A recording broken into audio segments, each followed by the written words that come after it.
الحمد لله الحمد لله وحده والصلاة والسلام على من لا نبي بعده.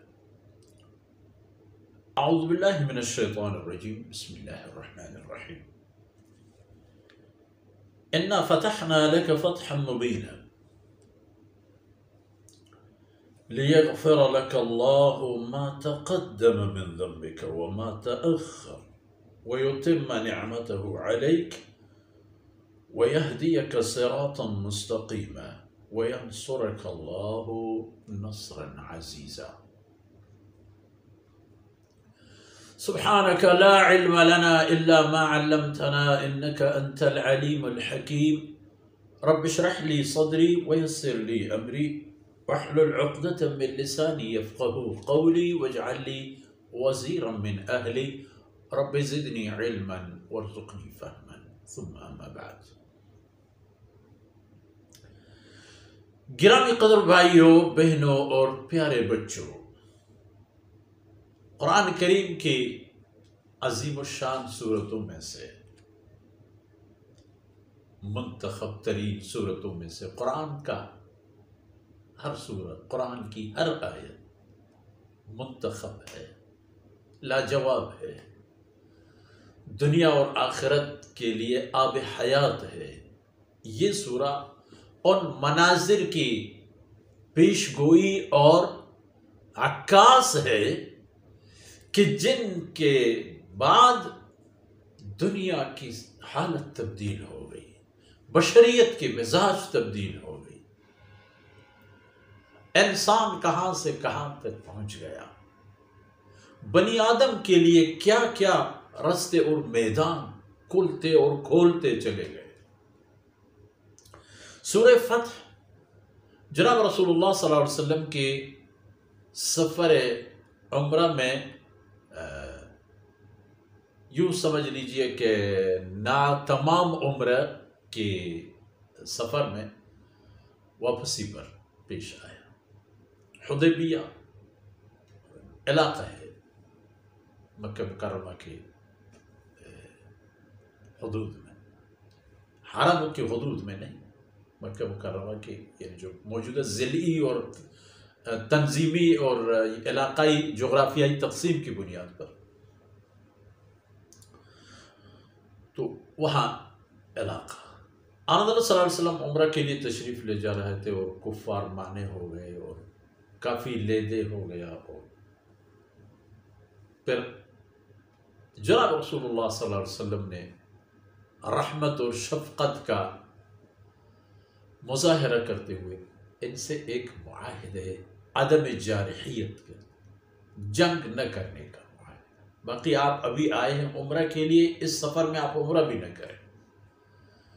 ابھی جائیں اور اگلے سال کے ان ایام میں آ جائیں گے آپ اور عمرہ کر کے واپس چلے جائیں گے بغیر کسی جنگ اور بغیر کسی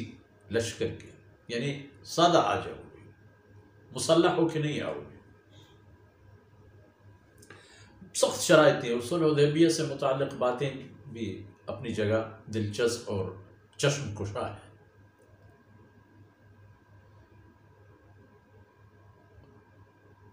موقع پر انشاءاللہ بات کریں گے۔ حضرت عمر رضی اللہ عنہ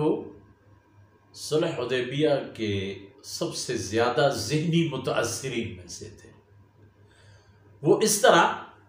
کہ آن حضرت صلی اللہ علیہ وسلم نے کچھ ایسے سخت فیصلے کیے جو بظاہر ایک ایک فیصلہ کفار کے حق میں چلا جاتا ہے، اور صحابہ کرام رضوان اللہ علیہم اجمعین کی ان میں سے ہر ایک کی ایک مزاج اور طبیعت تھی، اور حضرت عمر رضی اللہ عنہ بے باکانہ انداز سے متعلق زیادہ مشہور تھے۔ جو کہنے کی بات ہوتی ادب کے دائرے میں، وہ حضرت صلی اللہ علیہ وسلم کو کہہ سکتے تھے، دائرے سے باہر نہیں، اندر۔ اس لیے صحابہ کرام کو جو باتیں سامنے آتی جو کہہ نہ سکتے تو سیدنا عمر رضی اللہ عنہ وہ باتیں آگے بڑھاتے۔ تو صلح حدیبیہ میں واپسی پر رستے میں یہ آیتیں نازل ہو گئی تو جناب رسول اللہ صلی اللہ علیہ وسلم نے حضرت عمر کو آواز دی، کہا کہ عمر کو بلاؤ۔ حضرت عمر رضی اللہ عنہ فرماتے ہیں میں کاروان اور قافلے میں پیچھے تھا، جب پتہ چلا کہ رسول اللہ صلی اللہ علیہ وسلم مجھے بلا رہے ہیں تو مجھے کپ کپی طاری ہو گئی کہ یار میں نے تو آن حضرت صلی اللہ علیہ وسلم کی خدمت میں کوئی گستاخی کی، جو آپ کو صلح حدیبیہ کے نکات کے بارے میں نے اعتراض کیا، کہیں میرے خلاف کوئی آیت نازل نہ ہو کہ جس میں مجھے کفر اور جہنم اور عذاب آخرت کی وعید نہ، تو میں ڈرتے ڈرتے حضرت صلی اللہ علیہ وسلم کی خدمت میں حاضر ہوا، اپنے سواری کو آپ کے سواری کے ساتھ لگا دیا۔ تو آپ نے فرمایا عمر سنو، سبحان اللہ، عمر سنو، یہ آیتیں ابھی مجھ پر نازل ہو گئی ہے، اِنَّا فَتَحْنَا لَكَ فَتْحًا مُبِينًا، وہ میرے پیغمبر میں نے تمہارے لیے فتوحات کے دروازے کھولے ہیں، اسی فتح سے میں نے آپ کو نوازا ہے جو کلم کلا علانیہ فتوحات، فتوحات کا مین گیٹ کھل گیا۔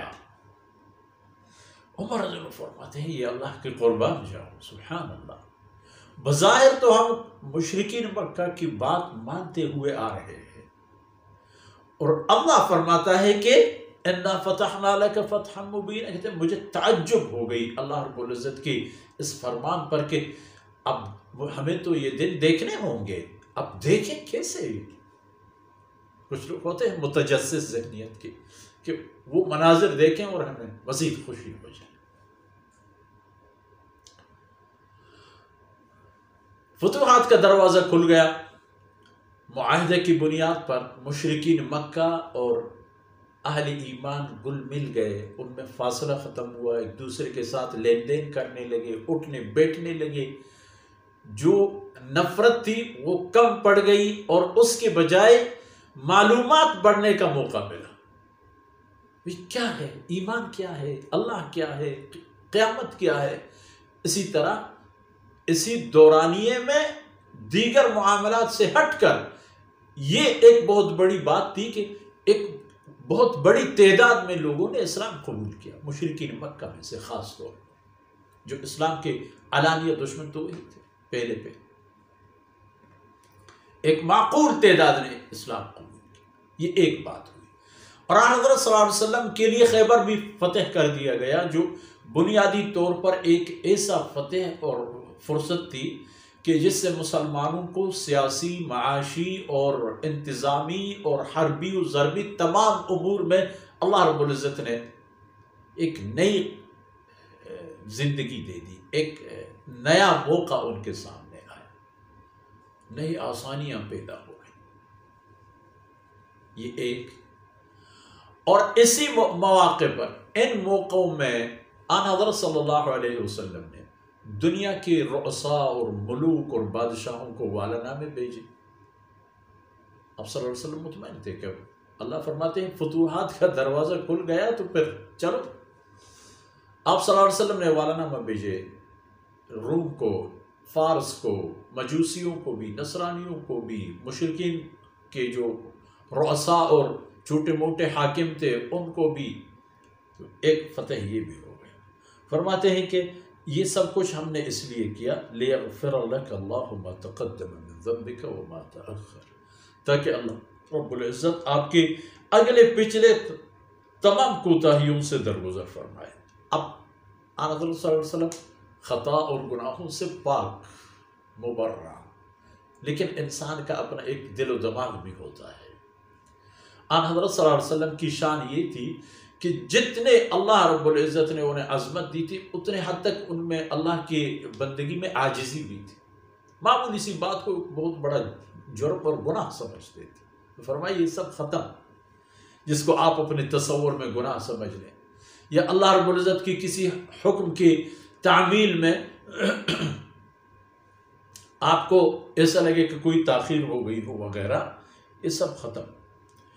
یہ ایک، اور دوسری وَيُتِمُّ نِعْمَتَهُ عَلَيْكَ، اللہ نے آپ پر جو وعدہ کیا ہے، اللہ اپنی اس نعمت کو بھی تکمیل فرما دیں گے،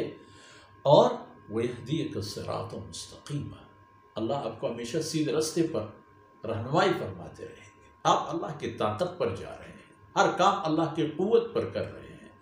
ہر چیز اللہ کے حکم کے مطابق کر رہے ہیں، تو اس لیے وَيَهْدِيَكَ صِرَاطًا مُسْتَقِيمًا۔ بات لمبی نہ ہو جائے، آج کی